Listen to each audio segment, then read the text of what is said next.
This episode is brought to you by Farmers Insurance.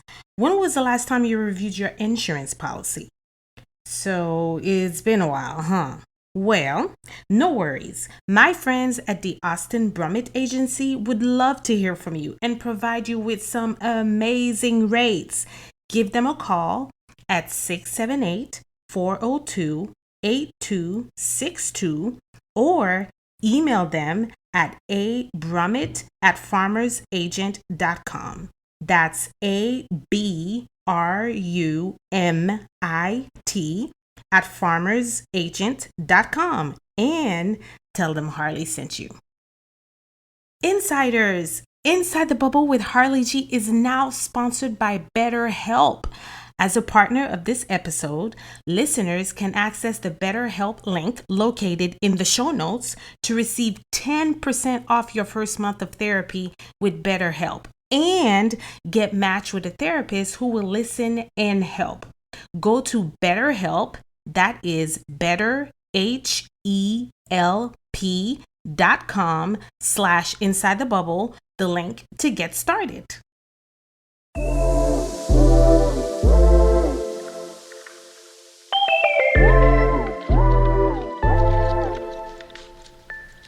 You're listening to Inside the Bubble with Harli G, the podcast for the superwoman.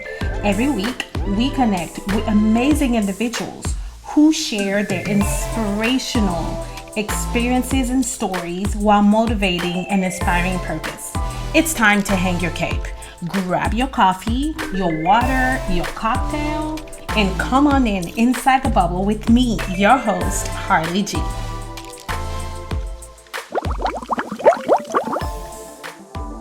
Welcome, hello insiders. It is me, Harli, with Inside the Bubble with Harli G. And today I have Dr. Melissa with me today. And we are going to talk about chiropractic care. I think there are a lot of kind of myths out there when it comes to chiropractic care, and I want to really kind of dig in and dive into the holistic aspect of it, and of course your personal story, how you got into chiropractic care. So definitely want to hear that. But yes, Dr. Melissa is a superwoman, a high achieving career woman, and we definitely want to get to know her better today. So welcome. Thank you. Nice to have you. So you are from Denver, right? Grand Junction, Colorado. Wow. Oh, that's the other side of the state. So that is where you were from. So tell me a little bit about even like growing up in that environment. What was that like?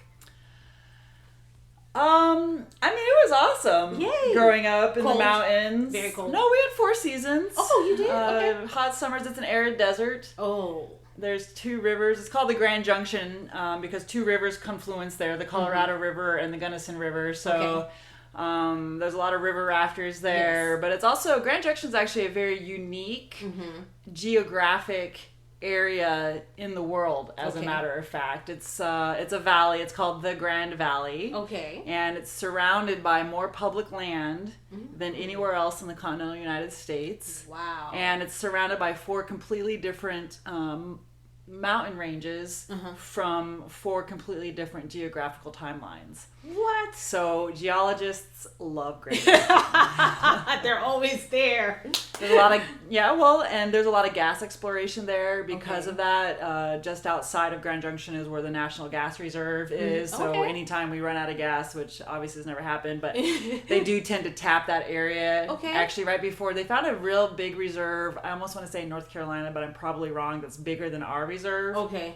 So they moved gas exploration over there, but it's always a comeback. It's a boom or bust type of an area for stuff like that. But it has grown a lot because there's so much to do outdoor adventure-wise. There's rafting, there's mountain biking, there's mountain climbing, there's so much hiking, there's four-wheeling. I mean, it's a hub really for exploration in Colorado. It's pretty spectacular. I mean, the side of we call it the western slope versus Denver is on the eastern slope. Okay, because Colorado is divided by the Continental Divide. Yes.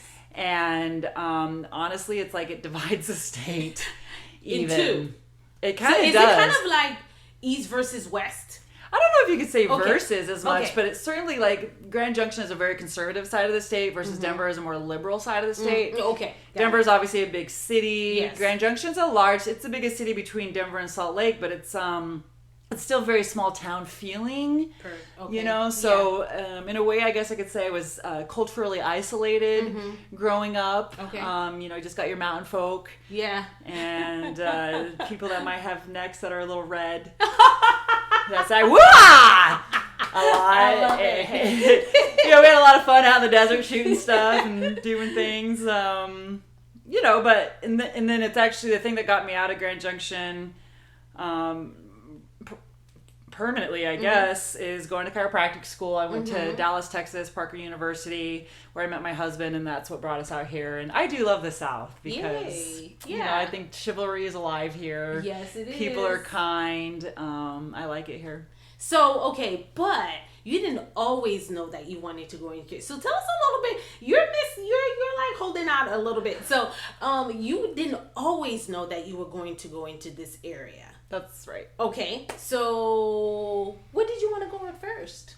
Well, I had a long-term goal to become a medical doctor. Okay. And because I thought I needed the power to prescribe. Oh. For some reason, my ego was guiding me, which Okay. is never really a good thing ultimately. Okay. But when I was in undergrad, where I did go to undergrad in Denver, Colorado, at the Metropolitan State College of Denver, which I think is now called the Metropolitan University of Denver. Oh, okay. Because you know all the state colleges became Yeah, universities. accreditation, all that stuff. Yeah. Yeah, exactly. Money. So my senior year, I was actually training to try out for the Denver Broncos cheerleading squad, their dance team. And okay. well, they dance more than anything, you know, kicks and things like that. Oh, that's what I did in high school. I mean, yeah, in high school, I was the dance captain. That's awesome. I can see that from you. Really? And so, like, I had taken a lot of dance growing up. I'd done a lot of dance. At that point, I guess you could call me, like, a freestyle dancer, going out to the clubs, having dance battles, things like that. What? But I hadn't done, like, a lot of kicks and things. Okay. Because that's a big part, and It turns and things like that, like formal choreography. Yes. So I started training for that and doing a bunch of kicks and things like that. And I started to get a really diffuse left-sided hip pain. Okay. And of course, like anybody, I wrote it off. It's going to go away. But it didn't go away, and it just kept getting worse. And at the time, I was studying sports medicine. And so, of course, I thought I could diagnose myself and figure it out. We all do. Yes, absolutely. And it turns out I couldn't because, you know, the thing is that, and this is what I learned from this experience, is that we're not objective about ourselves. We're very emotionally involved with ourselves, and you can't be objective when you're emotionally involved, no matter how much you know. You know, even as a doctor now, I could try to diagnose myself, but I still seek the opinions of others because of the emotional involvement I have with myself, right? And so at that time, I saw myself at this super high physical level, which I was at. But I still was not getting any better, and my condition was worsening, like at a rapid pace. So I first pursued the channels that I had with my sports medicine people, where I was doing my internships with, to get evaluations, and I was referred up the chain, if you will, of medical care. Until I went to see a doctor, and then of course a surgeon, and I forgot to tell you what they found. Basically, I I have 2 spinal deformities in my low back. Wow. That we discovered through X-ray, and I was just born that way. You know, sometimes we have these things. Yeah. And it kind of predisposed me to having my pelvis kind of not operate most efficiently. Okay. Just because the way the joint surfaces ended up being because of those deformities. Okay. And so, since you were born that way and you had this deformity that you just found out about, dancing made it worse? At that time, because I think that anything that you do, you train into. Like, if I had always done the kicks, I probably never would have had this. Well, it's hard to say, but that might have not have been the instigator. Okay. Or it could have been from repetition. I have no idea, honestly. But it's because of the pain that I got. Well, and then I was working so hard, I trained myself into a worse position. I got out of whack, and I worked my muscles to hold that out of whack. So I was just whack at that point. You're just all Nobody could figure this whack out. You know, and I wasn't even a surgical candidate, which I wouldn't have done anyway, because I had already learned at that point in my life, surgery is end game. Okay. Last resort type of a scenario. But I actually went to a physical therapist that specialized in like lumbopelvic issues, and she's ultimately the one that opened my eyes to what was going on, which is that my pelvis had shifted, kind of locked up, and then seized up basically, and then the muscles adapted to that. So we had to do a lot of work to readapt. But at that time, I was also at the end of my senior year, so I was getting ready to lose my insurance, and so I only had so many visits I could do to kind of get as much done as possible. And so I still had pain at the end because I didn't have that much time. And long story short, I moved to Alaska. I followed a boy. Don't do that. One of the worst decisions of my life. But you know what? It led me to other places. Thank you. It's all part of the journey. Yeah, I agree with you. I agree. It may not be the proudest part of the journey, but it's part of it nonetheless. Okay. Yeah. You're right. So I moved to Alaska, and I worked in a physical therapy office there as an assistant, and I started seeing a chiropractor, actually, because I felt like that was going to be one of the most efficient and cost-effective ways to keep my pelvis and my back moving. And by then, you had stopped dancing altogether. Oh, I stopped everything. I was very incapacitated. Okay. I started getting a contracture in my left leg, which means my muscles because I was in so much pain. When you were in pain, we kind of do this. Yeah, you shrivel, kind of. Yeah, and you bend your knees and things. We go into flexion, because flexion is protection. And so I bent my knee. And my muscles were starting to shorten and contract because of that. And then because of the inflammation, I had sciatica. I didn't tell you that part. That's ultimately why I had this. That pain that I had was sciatica. Okay. And it went all the way down my leg and into my foot. And the inflammation caused my muscles to adhere together. What? And so it was just extremely debilitating. And believe it or not, and you know, there's good docs out there, there's bad doctors out there. I had a chiropractor that I saw there, and she hurt me in my thoracic spine one time, and she adjusted me. And that only complicated what I was already dealing with. I ended up getting like a scoliosis. Oh my gosh. A functional scoliosis, not the kind that you're born, not that everybody's born with it that has it, but like what's called idiopathic, where you grow into it. So this was something different. It's traumatic. Even despite that, I still saw the chiropractor because I lived in Alaska at the time, and like my resources are scarce there. Okay. And I knew I had to keep moving. Like I fundamentally knew I needed to keep that motion and that mobility in order to keep functioning. Because I also worked in the physical therapy place where I did a lot of soft tissue work on people. It's a very hard job.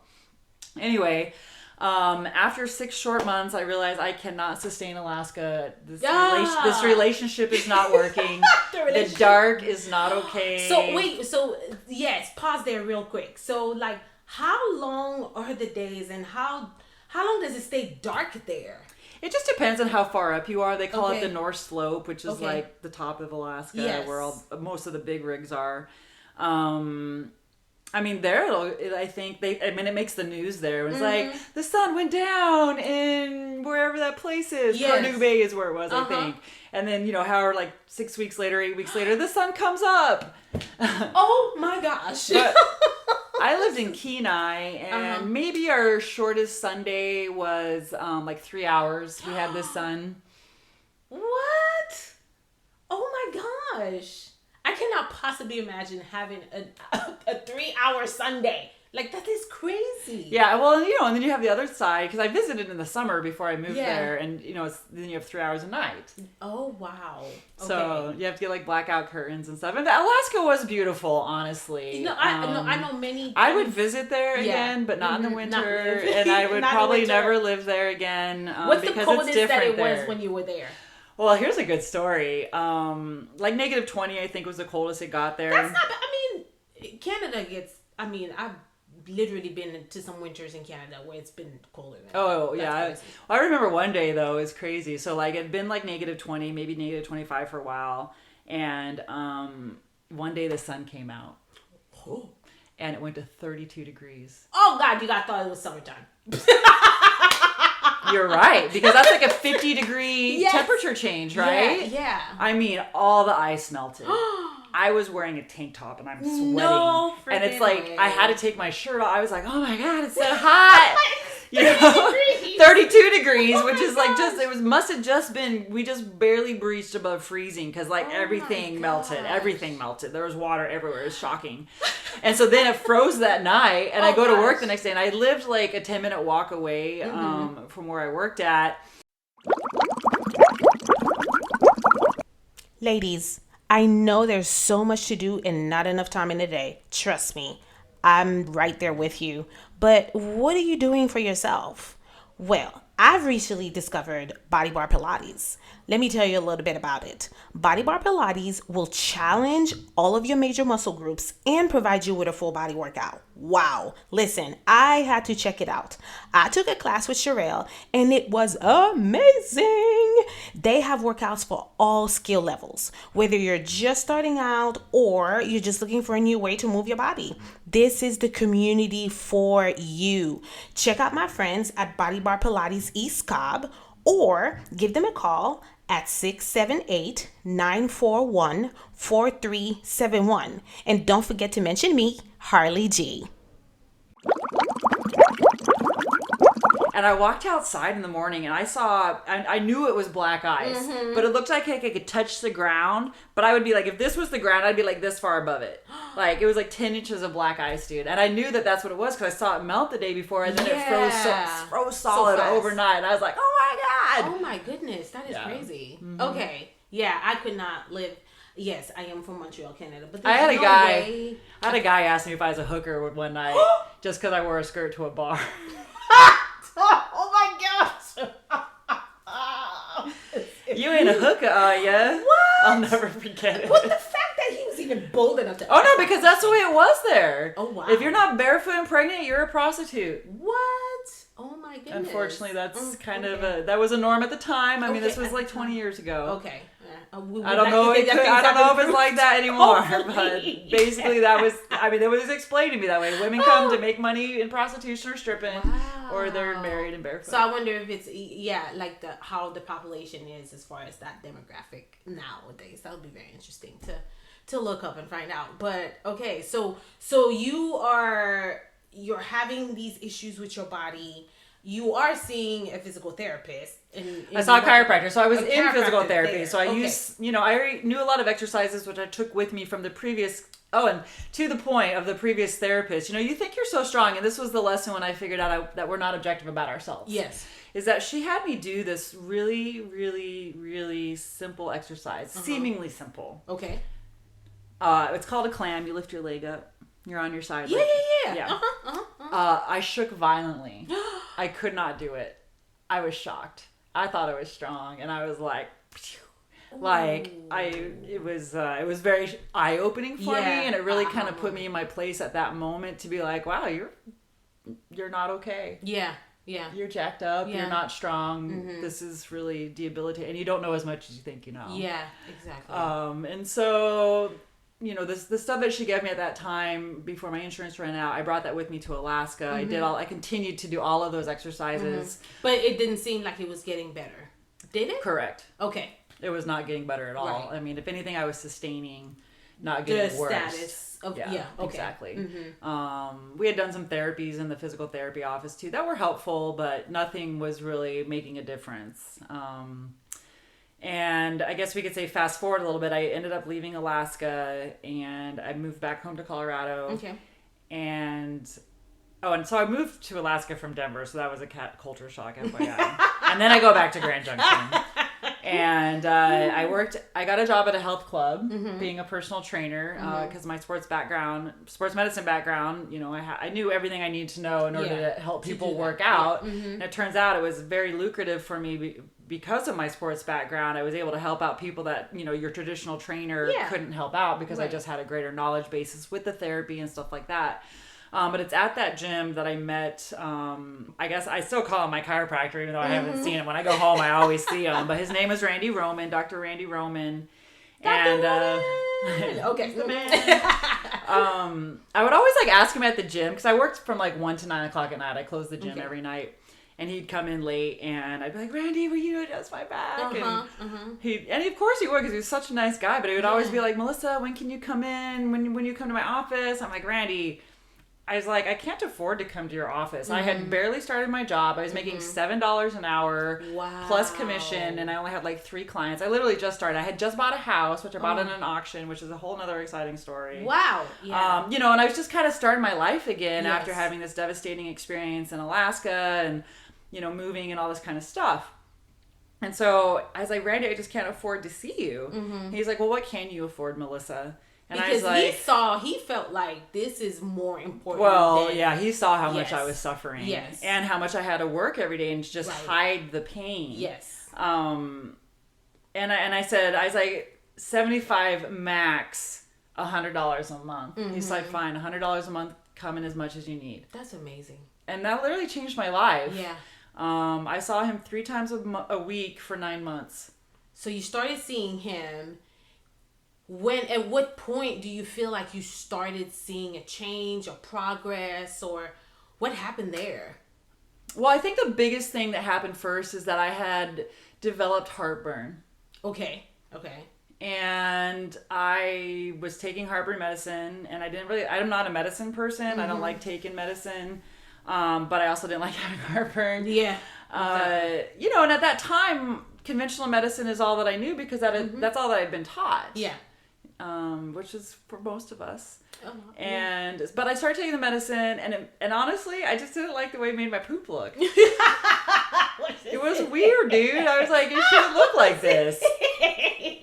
And by the way, I talk about poop a lot with my patients because it's important. It is. Because, okay, we're going to get into this, but it's like texture, color, shape, all of that, can tell a lot about... Your trash says a lot about you. Yes. Oh my gosh, your trash says a lot about you. You got to take out the trash. Yes, exactly. So, okay. So I didn't like the way they didn't like that. But that was just a thought inside my head. It's like I'm walking around. I didn't tell Randy this, you know what I mean? But so I get my evaluation from Randy in his office, and he's very thorough. And, I had a lot of upper back pain because that's where that chiropractor previously had injured me and kind of caused, I was kind of getting a scoliosis where I was always turning away from my pain and hunching over because protection. Yeah. And he made the association with me that... Well, first of all, he talked to me about my body and how my body functions. And he let me know that the thing that controls everything is my brain. Yeah. And the brain communicates with the body through the spinal cord, which is inside of our spinal bones.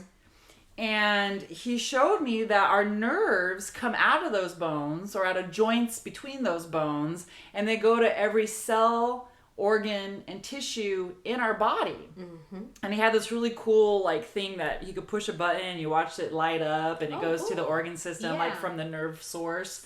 And so it was my mid-back, and he showed me how the nerves of the mid-back, where I had a lot of pain and dysfunction, went right to my stomach, gut, gallbladder area. Wow. And that's exactly what I was like, oh, big picture. Yeah. And I was like, okay, it's making a lot of sense to me also with what I already knew about the human body with the education that I had. And I was like, okay, great. If that happens to help, that's great. I'm more concerned, obviously, about my sciatica because I can hardly walk. Yeah. In fact, I was going to claim disability. I talked to my doctor about it. That's how bad it was. I was 24. 24? And he's like, you don't want to do that because this is all the money you're ever going to have for the rest of your life, which would have been $722 a month. Oh my gosh. So he's like, you really need to think about that. So then I did. So I had to start thinking, what else can I do? Right? Because I wasn't getting better. Despite doing physical therapy and exercises. I think that's the key here. Right. And unfortunately, I did have the bad experience with the chiropractor. And I only bring that up because, I think we all have the opportunity to have a bad experience with somebody or something, but that shouldn't close the door to having a good experience with somebody else. Perfect. Absolutely. So, and thank God for Randy, because... Well, I had 3 adjustments. I had 3 adjustments, and I never had heartburn again. Wow. I wish it was like that with the sciatica. So you're talking about, this is an amazing example of how the body is connected to each other, right? And it's completely connected. All of it. Everything. Everything is cause and effect. Well, think about it. You have 2 cells that come together into 4 trillion plus cells. So, of course, it's all connected. Yeah. Everything migrates from those two things and differentiates into all these other cells. Exactly. So the heartburn went away way before the sciatica did, Okay. honestly. And all I did, I had a mantra, and I encourage all my patients even today to have this same mantra, especially the ones that are really bad and the ones that are really in the thick of it and that are really frustrated and want to give up. I just keep saying, a year from now will be better than right now. Absolutely. A year from now will be better than right now. And that's literally all I said to myself all the time. And while I was getting better, like I would go get adjusted and then I would go work out because I inherently knew that I needed to work out in that new alignment and restabilize myself in this new functional space, right?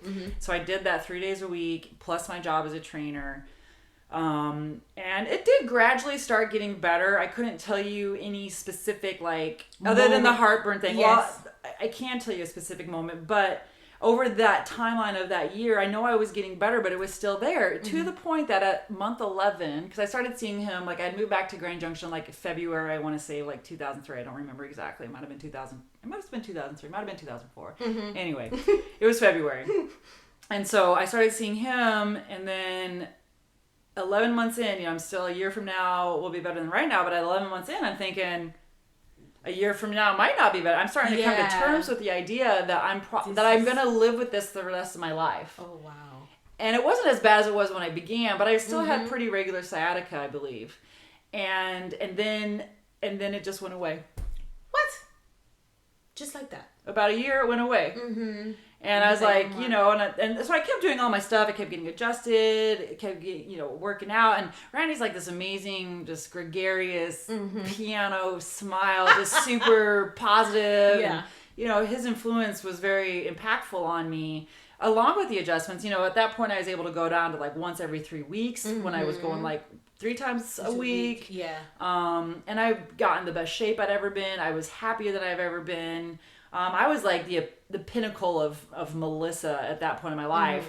And I had, during that time, been taking prerequisites to go to medical school. I had my first degree, but it wasn't for pre-med, so I still had a certain level of prerequisites I had to get to sit for the MCAT and then, of course, to apply to medical school. And I finally got all my prerequisites done, and I'm getting to this place to apply, and I just feel this really dark cloud over me. And I'm thinking, like, why do I feel this way? This is something I've worked so long for. It's something I always wanted to be. And I started really evaluating my own health choices. And I realized that anytime there was something wrong with me, anything, be it a cold, you name it, you know, Randy had taught me the power that made the body heals the body, right? So the first time, I mean, I would always see him first. Didn't matter. Get adjusted. Turn the power on. Get your brain and your body connected. It heals everything. The body heals itself. You cut yourself, it heals, right? It does. So that's always the first thing I did. And then the second person I would see was an acupuncturist. Oh. And then the last person I would see would be a medical doctor. Okay. So I'm like, why do you want to be a medical doctor when that's the last person you would would go to for your own health choices? Exactly. And then I decided, I'm like, I should become a chiropractor. And I went in and I told Randy, and I was like, Randy, I'm going to go to chiropractic school. And he's like, oh, Melissa, my prayers have been answered. You know, he was like, he like fell over. He was so happy. It was awesome. And I went to school 3 months later. Wow. Okay, so you kind of go through this life change, you know, that happens to your body physically. How was it mentally? Like, what did it do for you? What was that journey like? I don't know, honestly, because as I say, it's so young. I don't know if it really did anything to me mentally. I was always determined that it would get better. Yeah. You know, I can't say it restricted me from my life at all. I just pushed through it. So it wasn't like a bad thing. It helped me learn. It helped me learn so many things. The objectivity about ourselves, and it found chiropractic, and it wasn't like a depressing time for me or anything like that. Okay. Because I felt strongly that there was a solution, and I knew that there was. Yeah. You just had to find it. Yeah, and I just had to work to make it happen. Great. So you go to chiropractic school. Did you go to chiropractic? Where did you go to school? Parker University in Dallas, Texas. Dallas, Texas. So you went from Colorado to Texas. Mm-hmm. Yeehaw!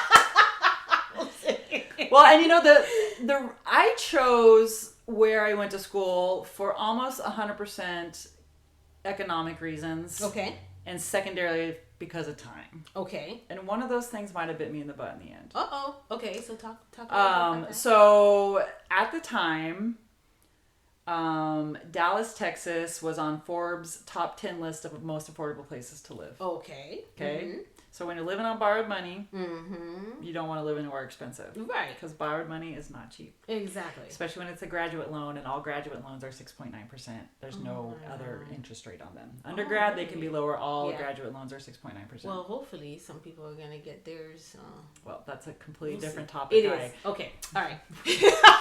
I paid off my student loans. Oh, you're like, crap. Okay. All right. Okay. And I'll be honest with you, I mean, if people knowingly take loans, they know. They know what they're getting. And you know what it is? I mean, I'm going to take a side note. You brought it up, so I'm going to... Okay. Yep. Mm-hmm. I think in America, we think that, we should live on loans. And I was this way, too. I'll be honest with you. Like, I never thought I was going to pay off my loans. My mentality was such that it's much money. That's going to stay with me. Exactly. Because that's what I had been taught. Yes. Well, that's what we've been programmed to think. Yeah, same difference. Exactly. So, my husband's Canadian. Mm-hmm. Yep. They think differently about debt. Yes. And he's like... You're going to pay your loans off. Yeah. You can pay your loans off, and it's possible if you do it this way. Mm-hmm. And I'm like, okay. And so literally every spare dollar I had, I just would literally throw it at my loan. And initially my loans, just the interest alone, was $1,000 a month. Wow. That's just interest. That's not even to pay it down. Oh my God. So it was a lot of work, even to get a job and to to have rent. I mean, it was very stressful at first, I won't lie. And I think that's also why people think they can't do it. But if you just keep paying and you keep working and you make a plan and you have a desire, I think anything's possible. So I started to believe that I could do it. I started working towards it. And then in 7 years, I had them paid off. Wow. That is crazy. I'm going to put my best friend out there. So one of my best friends, she is a dentist. And... This is a conversation that we had about, I want to say maybe even 10 years ago. And, she went to undergrad at FIU, Miami, Florida. And then she went to Howard University Dental. And when she went in to dental school, it was like a full class, right? They dropped like flies. So by the time she graduated, it was like, I don't know how many people were left standing. And we were talking, and this was right before she was about to buy a house. And she's super good with money, whatever. And she's doing all the math, and she was like, oh my gosh, like my mortgage is going to be less than my student loan. I said, excuse me? She said, yeah, my student loans are more than my mortgage. I'm like, you have got to be kidding me. She was, and the conversation that we're having was like, this is part of life. This is all part of it. As a person who actually had the opportunity to go to college on a scholarship, like I do not take that for granted. And and my parents told me, they were like, you're going to college and we don't have any money. So you got to figure it out. And that was literally what my parents taught me. They were like, you're going to college. That's not a question, but we're not paying for it. So what are you going to do? And it was just like, okay, I'm going to college. I got to figure out a way. And I was fortunate enough to go on a scholarship. Same thing with my kids. I tell them, listen, you're smart enough. There's money out there. You can find it. Yeah, I mean, people tell me all the time, oh, some my parents don't pay this or that. I'm like, or like pay for school. I'm like, yeah, I had somebody pay for my education also. Yeah. It was me. Yeah. Imagine that. I worked jobs until 2 a.m., got up to go to class at 8 o'clock. You did what you had to do. I mean, I didn't have any undergraduate debt. I paid all of it. Well, I'll be honest, that's a kind of a lie. I did borrow initially because I didn't know any better, but it was only like $1,500. So it wasn't like that much money before I realized I could work hard and pay and then get roommates and things like that. I worked in a restaurant, so food wasn't like super expensive because you got to deal at the restaurant or whatever. So that was helpful. And I did work study and you just figure it out because I didn't come from means. My parents, we struggled. Yep, absolutely. And so so you were in Texas and you are in grad school. Oh yeah, so why did I go to Texas? So the other thing besides being on Forbes top 10 list, so it was a 3-part thing. It was that, and then Grand Junction to Dallas, there was a 2-hour flight there 3 times a day. Okay. It was a commuter city because of the gas industry there. And then lastly, the university at the time, they were on a 9-trimester system. Now they're on a 10, but it was the fastest and most economical program. Because I was 31 when I went in. Yeah. And I'm like, I ain't wasting no more time. Yeah. I'm not spending it. I mean, I want to save my money. I already know it's going to be expensive. And that in and of itself had its own things. Because we had like 28 credit hours every 18 weeks. And it was a lot to swallow. Oof. Okay. Yeah. Oh my goodness. Okay. So you go, you're there, you graduate, right? So then what happens? What's next? Did you have a plan? Did you know what you were going to do after that? Or I mean, like, what did that look like? I don't believe in plans. I have ideas. Melissa's very much of a gypsy. Maybe. Right? Yeah, I grew up in Colorado. Yeah, you know. a little bit free flowing. Yeah, Yeah. love it. I just feel like plans are so hard. Okay. You know, this is the plan. I'm like, I have ideas. They're valuable. Okay. You know, you go with the flow. You have a thing. You have a place you want to get to, but the plan doesn't always work out. And then when the plan doesn't work out, then you're disappointed. And it's just like you need to be flexible so that you don't have that disappointment. And you have to be able to adapt with whatever happens with your life. So my plan, after all that, was to go back to Colorado because I own a house there and I had owned it before I went, and I always wanted to go back and work with Randy. But he wasn't like ready for anybody at the time to have an associate. And then I'm like, well, you know, maybe I'll have a practice in my house because as a trainer, my clients were literally waiting for me to come back to be their chiropractor.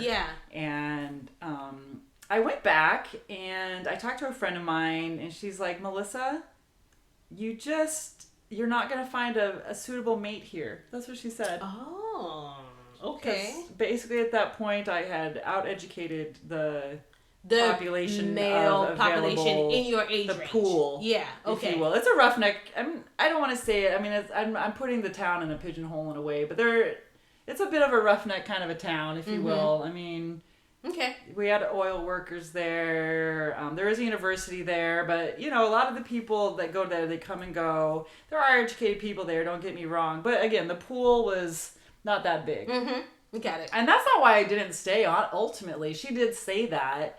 But also I was bored. I went there for 10 days and after living in Texas and I had my what I call my techno family where we're like boozing on the weekends, you know, and they're my people, my family outside of my chiropractic family. Like I loved living in Dallas and going back to Grand Junction, Colorado.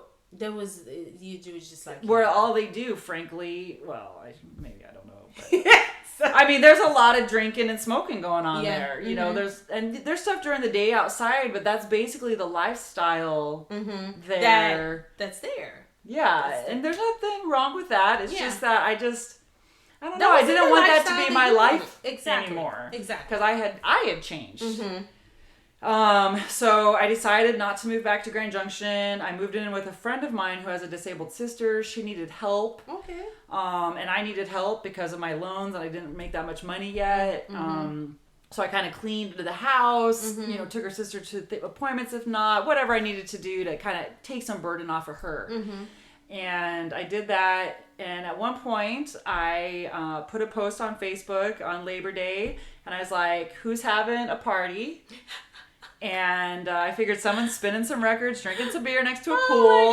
You know, but it's also like at 9 o'clock in the morning, so nobody I know is awake yet. Right. Everybody's so my now husband responds. Oh my gosh! To this post because we happen to be Facebook friends. We didn't like know each other per se. Okay. I knew who he was. Let's put it that way. He's very he's famous in our industry. He's a public figure in our industry. Very well respected. So he's a chiropractor as well. Oh, okay, all right. He actually was a vice president at Parker. I had a crush on him for like 3 years that nobody knew about except for me and like 3 other people. Because Because, I mean, it wasn't even a pipe dream. The truth shall come out. Well, you know what they say, God does have a plan. Because the reality, it was like even more than a crush for me, honestly. It was like the strangest feeling I've ever had in my life, which was that I knew that I loved him. See? And so he had responded, and I was like, great. He's like, you come hang out with me at the Four Seasons Sports Club. I'm like, great, that'd be awesome. I was like, well, don't I need to go with a member like you? And he's like, yeah, I guess you do. He's like, do you want to meet me there? Do you want me to pick you up? I'm like, you can pick me up. And he came and got me. And for him, it was actually, so I missed some pieces. Oh. He didn't respond. I'm like, oh, yeah, let's do it. Yeah. And he doesn't respond back. And because he thought I had moved back to Grand Junction. He was part of a conversation of a group of students before I left Parker. Okay. Where are you guys going? Blah, blah, blah. So as far as he knew, I was in Grand Junction, Colorado again. Okay. But, we're not friends or anything. So I moved back to Dallas. I stayed in Dallas. I'm there. And I was like, he's like, well, too bad you don't live in Dallas. I was like, well, I live in Irving. Yeah. And I don't hear anything. Oh. Crickets. Okay. So I message him. I'm like, so is this an invitation? Yeah. It wasn't an invitation, actually. It was a joke. I didn't know this. I didn't know this for a while. And there's two sorts there's something he didn't know for a while either. It took a while to kind of come out because it was kind of, it was unintentional. Yeah. But it was a joke. He wasn't actually inviting me. What? Because he didn't think I was there. He thought I was in Colorado. He's like, oh, you can always come out with me. Anyway, so that's how we ended up. Little did he know. So that's how we ended up hanging out that day, and we literally hung out like all day, and like for him, and I'm like, oh my god, I'm with him. Yeah, exactly. and it wasn't necessarily only because of just the crush, but like anybody would benefit from spending a day with my husband because he had an extremely successful practice. He's a very self-actualized individual. He's a life coach. He's taken lots of classes about it. He's just so well-rounded. Yeah. And emotionally intelligent. And I'm like, okay, let's just put this to the side, my crush or whatever, but like, it's just cool to hang out with this guy. So we hung out literally all day long. And then he asked me to hang out again. And I'm thinking, ooh. But for him, it's just like adult companionship because he had stopped working at the school at that point. And when you're at the top, people think that you're untouchable. So people don't always reach out to you, honestly. It's very isolating to be at the top. And so he just wanted someone to hang out with. And because he had gone from a job where he's with people all the time every day to like not being with people all the time every day. And so he thought I was nice to talk to, and so we started talking and started hanging out. And then at one point, he was taking me out. Like, he's doing everything that any girl would think. Like, he's courting me. Yo. Like, he's opening the doors. He's paying for dinner. Picking me up. All the stuff that we're fed that means that some guy is interested in us. Or whatever, and what he's supposed to do. And you did not realize that that's what he was doing? That is not what he was doing at all. What? Yeah, exactly. So because he just wanted a friend. And you did that. But listen. So here's what happened. So even to the point, one night we had gone out. He was dropping me off, and he'd been talking. He's like, I always go to Mexico in December to wind down. Blah blah blah. You are not. And then he was like, would you like to come with me? And I'm like, yeah. Another country. I know. Oh my god. Trust me. So this is exactly what my friend Sandra said to me. I was like, oh my god, she'll just ask me to go to Mexico. And she's like. And who's paying for this? And what room are you staying in? I'm like, I know. I didn't. My mind just started going wild because this guy has not made a pass at me. Nothing. Right? It's all totally platonic at this point. He wants companionship. And so the next time we went out, I was like, he said that. And I was like, you've been doing this. You've been asking me out. We've been hanging out. You asked me to go to Mexico with you. Exactly. What are your intentions? You haven't even kissed me. So then he kisses me. So he took care of that. Yeah, but see, so speaking of things we don't tell each other, it took me months to tell him this. I think it was even after we got married I finally told him this part of the story. Because in our time that we were hanging out, I learned that he is 23 years older than I am. 23? You know what? Age is nothing but a number. It's all I got to a point. And it depends on how old you are when that happens. Because obviously if he was 23 and I was younger, it would not be okay. Okay, yes. But, and old people, that's... Let's just say older people don't bend as much as younger people do in many ways. So it's good that I was younger because I was more willing to bend because he's not as willing to bend as Okay. I am. Okay. But also, the thing is that I was shocked when he told me that because he looks age appropriate. Okay. He looks very young for his age, and that was always on my list. You have a list, ladies. What you will, what you won't, what you'll compromise Deal on, breakers, and what's a red flag. Yeah, exactly. So I was willing to compromise on that once I found out because he like had all these other things on my boxes like checked off. You know what I mean? But anyway, so I knew that he was like 58. I was 35 at the time. And he kisses me, and then the first thing I thought was like, oh my God, I just kissed an old man. That's so sweet. But was it a good kiss though? Yeah, it was fine. It was a kiss. It was a kiss. Okay. You know, and so... She's not gonna kiss and tell. So then we just started hanging out, and then he was on this movie tour thing to promote this movie that came out at the time called Doctored. And did you go to Mexico? Yeah, well, I'll get it. Yeah, ultimately we did go to Mexico amongst very many other vacations. But he was on the road and he messages me and he's like, I'm experiencing something I haven't experienced in a long time. He's like, I miss you. And I'm like, oh wow, okay. I miss you too. It's like, what am I supposed to do with this? Well, and so, and it was really hard for me because I was seeing other people. I mean, I won't lie. I was a player. Okay, listen, player. Okay, do your thing. Listen. But at that point, too, I was just like, I mean, this guy is like a really legit, sincere person. And I really had to like start making some choices about my life and, just people, not like I want to say like the people I was seeing, but like, where could things go ultimately?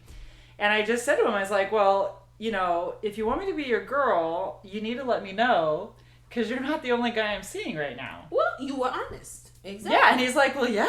And I'm like, okay. So then he went on another trip. I broke a couple hearts and then... and then we were like engaged in 3 months. Okay, so what? But how long was like the courtship? Like 3 months, literally. August, December, we're engaged. We are married the following August the 31st. It's almost like me. We're like twin sisters. Aww. Yeah. Are you a Sagittarius? No, I'm not. I'm a Leo. Well, we're fire signs. Oh, see, there you go. Yeah. This girl is a fire. Exactly. Okay, so that happened, and then so at what point did you guys decide to move here? So in the year of our engagement, he was basically scouted and recruited by the former president at Life University. Yeah, that's where my sister went. Okay. And that's where my chiropractor Randy went to. He actually tried to get me to go to Georgia. Okay. I guess I was always meant to be here, but just a different pathway. Exactly. Because God truly does have a plan, So he got a job here and basically we got married and 3 days later we moved to Georgia. Oh wow. Okay. That was See, when when it happens, if it's meant to be, it's meant to be. That's always been my motto. Yeah, and it's been hard. Don't get me wrong. I mean, the age gap, it does matter.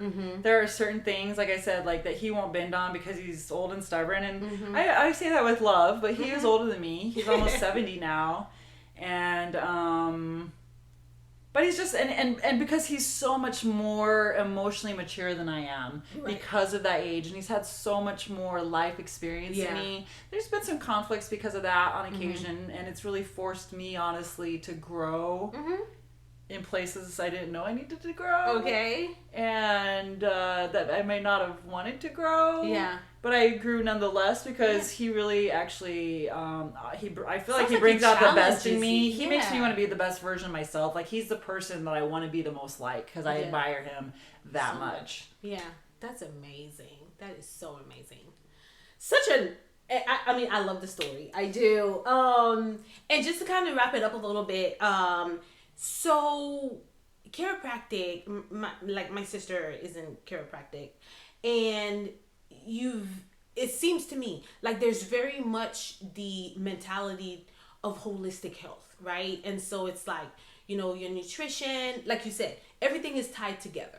So it also matters. It would also matter what you put into your body. So talk to me a little bit about your belief system when it comes to like nutrition, just holistic health. And, you mentioned earlier, you don't go for the pill. You strongly believe that your body is able to heal itself, right? So for someone that's like, I don't, what would you tell them? Like, what kind of conversation, how would you talk to them about really chiropractic and holistic health? Well, I have found the easiest way to do it is something I learned from my husband, who was a very successful chiropractor. And that is this. Have you ever taken biology class in high school or college? Yeah, it was a long time ago though. I probably, and that's what most people say. Yeah. Well, do you remember what your teacher taught you was the most important system in the entire human body? What do you feel like you were taught was the most important system? Was it the nervous system? It is the nervous system. Okay. You're right. Okay. And a lot of people... Yes. Oh, okay. Oh my God. All right, we're good now. And you're right. And it is the nervous system. A lot of people say the heart. Okay. Okay. And the heart is very important. But we must also think, who tells the heart what to do? The nervous system. The brain. Exactly. So connectivity with the brain is key to any type of natural health, right? If the controller can't control... then the controller can't do anything with the body. Wow. The brain talks with your body. So when you have good spinal health, it actually influences the brain health, because when the spine doesn't move, the brain can't hear the organ systems. Does that make sense? Yes. And so it's amazing to think that something as simple as moving a bone, mobilizing a joint to its fullest potential, could have so much impact on on the brain. But the reality is that all the brain can hear is motion. Motion is the currency of communication inside of the human body. So the more mobility you have, the more information you have, the more output you get. And I'm not just talking about global motion. I could be like doing, doing my thing, but I'm talking like finite motion. It's like brushing your teeth, right? It's not enough just to brush your teeth. Right. You got to floss. Right. Right? Well, you got to floss your spine. And that's what the chiropractor does. There can be up to 10 joints between two spinal bones. 10 joints. Not all of them, but a few of them, right? That's a lot of joints to have between just two bones. Yeah. Every one of those joints has the opportunity to feed information to your brain. Yeah. And then beyond that, when the joints don't move, they degenerate. That's how we get to degeneration. Degeneration is not a result of aging. Degeneration is a result of immobility, which also reduces the fluid that the joint needs to be alive, because our joints don't have blood supply. They only have fluid that moves in when the joint moves. So when you don't have food, you don't have water, what happens? You die. So when you don't have motion, the joint slowly dies. But when that joint slowly dies, guess what happens to the nerve that comes out of that joint? That nerve slowly dies. And then what happens to the end organ at the end of that nerve? That organ slowly dies. Exactly. But when you keep mobility, it keeps life. And there's a whole lot of science behind that. And only today the science is really catching up with the brain stuff that we've always claimed, frankly. But when push comes to shove, keeping spinal health is the quintessential component, in my opinion, to true total body health. That sets the stage. That's the foundation to anything else, because you can eat all the healthy food you want, but if your brain doesn't know how to process that and assimilate it into your body, then it doesn't matter. Right? And then, yes, to your point about nutrition and stuff, certainly eating good food is the idea. Is the food pyramid the best thing? No, it's not. Okay. But should you eat a lot of vegetables? Yes, you should. Yes, absolutely. Preferably non-GMO, you know, preferably with not a lot of pesticides on them. Right. Should we be eating a lot of red meats? Should we be eating a lot of meat? Not typically. You want to have about the size of a deck of cards for your meat portion at any given time. Vegetables like this, meat like that, and carbs maybe just a little bit more than your meat. You know, but a lot of people out there say like carbs are bad for you. I had a lady I consulted the other day. She's like, oh, I gotta get these toxins like the carbs out. I'm like, well, first of all, you need 130 grams of carbohydrate a day for brain function. What we need to cut out are these processed carbohydrates, the white carbohydrates, the things that just fall apart in our body, that are packed full of extra stuff. Like high fructose corn syrup is one of the main reasons behind the obesity epidemic that we have today. It's not just our sedentary lifestyle, it's that and those two things combined. So when we start looking at a holistic wellness type of a lifestyle, it's beyond just exercise, it's beyond just diet, it's beyond just chiropractic care. Honestly, in my opinion, that is the tripod that you have to put together in order to facilitate the wellness lifestyle. But you also have to want to make it happen. Exactly. Because there's a lot of stuff out there to distract us from what wellness is. You know, especially unfortunately in today's day and age, body image is very important. It always has been. But unfortunately, being thin is now being shamed. Yeah. You know, and just as much as being overweight might have been shamed before, being overweight is very normalized now. And not that there's necessarily anything wrong with that, but it's not healthy. You know, why did we have such a terrible response to COVID as far as deaths were concerned? Well, 97% of the population that died from COVID had the comorbidities. Heart disease, obesity, and type 2 diabetes, which are all products of obesity. Yeah. Right? So when you have a population that's already 50% obese, and kids are 30% of our children now are obese, of course we're setting the stage to be more unhealthy. We are opening ourselves up to not being healthy. And all the processed foods that we have, the convenience of food that we have, it's not serving us. So if you want to be healthy, you have to make a commitment to yourself. And you have to recognize that it's work. And it's not easy to sustain. But once you figure it out, it is. You find a system. Yeah, exactly. But it is a lot of work, and it's not going to happen just by the wayside. And it's not a diet, you know, like if you do, what do people like, the Whole30 or the Master Cleanse. By the way, don't do those are temporary. Those are not and that's the sustainable thing. That's the thing. And I had an old client before I was a doctor. She had every diet she tried. What do you think about this? And I'm like, I would be like, Pat, you need to sustain a lifestyle of eating. And then finally a couple times ago when I went home, we had lunch or something together, and she's like, oh, Melissa, I finally took your advice. After how long? 7 years. 10 years actually. She's like, I had adopted a lifestyle of eating, a lifestyle diet, if you will, that was sustainable. I'm like, congratulations! Right. You know, because I feel like in the media we're given so much false information because it's all designed to make money. I mean, dieting is a $4 billion industry. Listen, you know what somebody told me once, and I'm like, but like you said, you do your own research and you find out what works for you and you know what works for your body, and everybody's different. Well, can I say something about that? I agree, you should do your own research, but you need to talk to a professional. Because Dr. Google is too much for anybody to process. Google, yes. I mean, there's getting a professional to streamline the process that's had experience. Yes, absolutely. Guidance and how to lead another person into that. It makes a difference. That's what I mean. Don't just take like what somebody else is saying is the Bible. Okay, yes, which, you know, Melissa said that. Oh, you're a professional, obviously, but you know, like Harli said this, so I know, you know, that's right because, you know, whatever. Like, do your research, talk to your professionals, do what you need to do, find out what works for your body, because just because it worked for me does not mean it's going to work for you. Amen. We have different body types. We're all break down. Exactly. We all break down, you know, things differently. So all of that you have to take into consideration. And, you know, somebody told me, they were like, you know, the whole eating organic foods, you know, and like how it's more expensive or whatever. But they were like, I don't go to Whole Foods. I was like, oh, why? Why do you not go to Whole Foods? I mean, you know, half of that stuff, it's not organic. And I'm like, oh, okay. I mean, that's what he believes, right? That's what he was thinking. And I was like, okay. But like I said, do what works for you. You know what I'm saying? If you can't go to Whole Foods, then don't go to Whole Foods. Go somewhere else. Oh my God, a coworker of mine, Betsy, bless your heart. Hey, Betsy.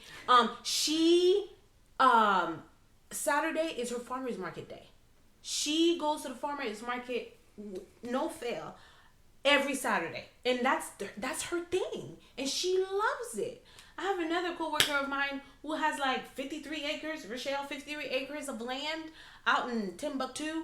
And she's going to grow everything. So it's like, there are ways to be healthy and to eat healthy. Make it fun, you know, and involve your family in it. But you can find ways to be healthier and sustain that lifestyle, like you said. So Absolutely. It's hard though. I think that if I was to give anybody advice on it, is like, just don't take big bites. Yeah. Not of your food. I'm saying like drastic change is not sustainable unless it's because of trauma. Yes. Because the trauma is what forces the sustainability of it. You know, because you have to deal with whatever that trauma may be. But when it comes to diet change, I think that we have these huge expectations that we're just going to make it happen like this. But you have to give yourself some space and some time to like work things into the plan. Like maybe the first thing is like, I'm going to reduce my sugar consumption. Yep. Maybe I'm going to swap sugar for stevia. You know, maybe that one little thing. I find that you have to do little things slowly over time. Somebody just said to me the other day, oh yeah, I got to get the gluten out of my diet. Well, gluten is not the devil. If you don't have a gluten allergy, then why? You're actually better off eating food with gluten in it, because gluten-free food is actually worse for you because they have to put more sugar in there to make it taste good.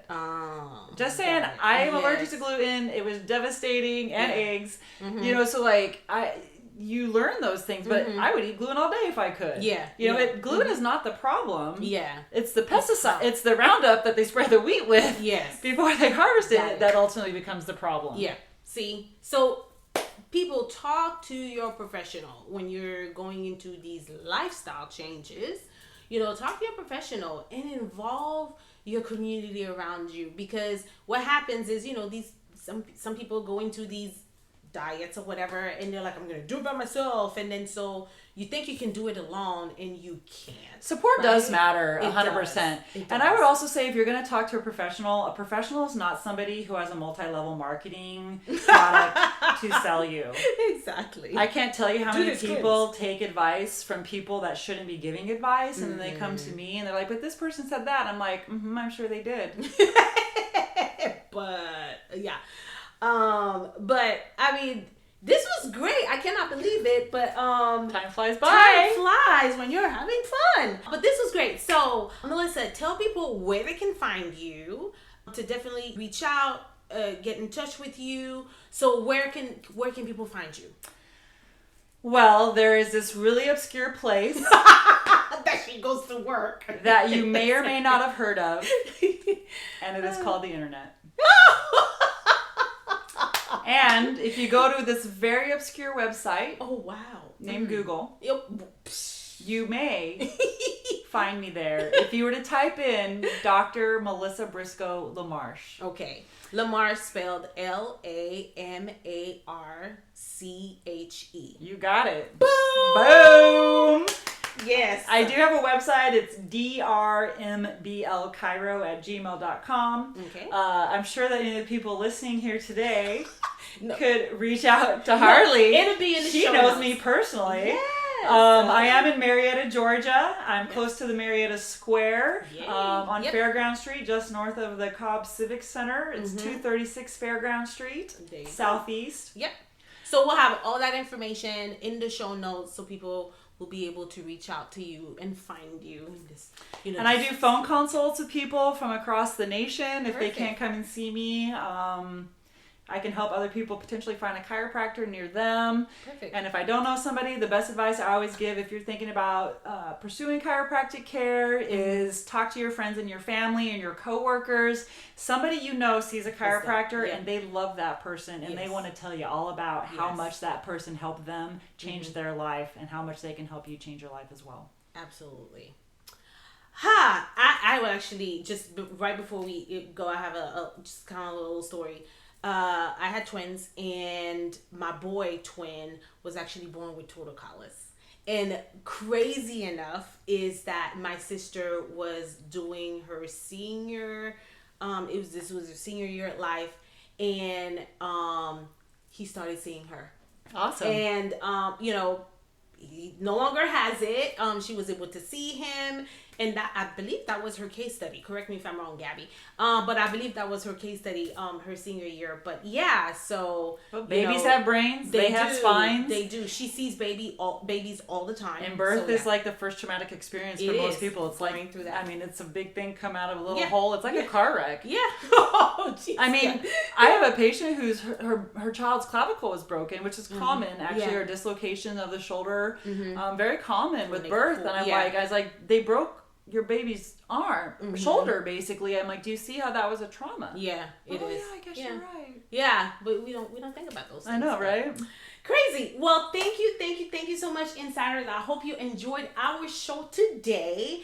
Definitely engage with us. Follow us on Instagram. We're on Facebook. Follow, like, share, subscribe. Those are your actions. Follow, like, share, subscribe, and you can definitely get Dr. Lamarche information in the show notes. Check us out. And we are dropping new episodes every single Monday. So make sure that you stay tuned, okay? And remember what I always say. There's purpose in your story. Thank you.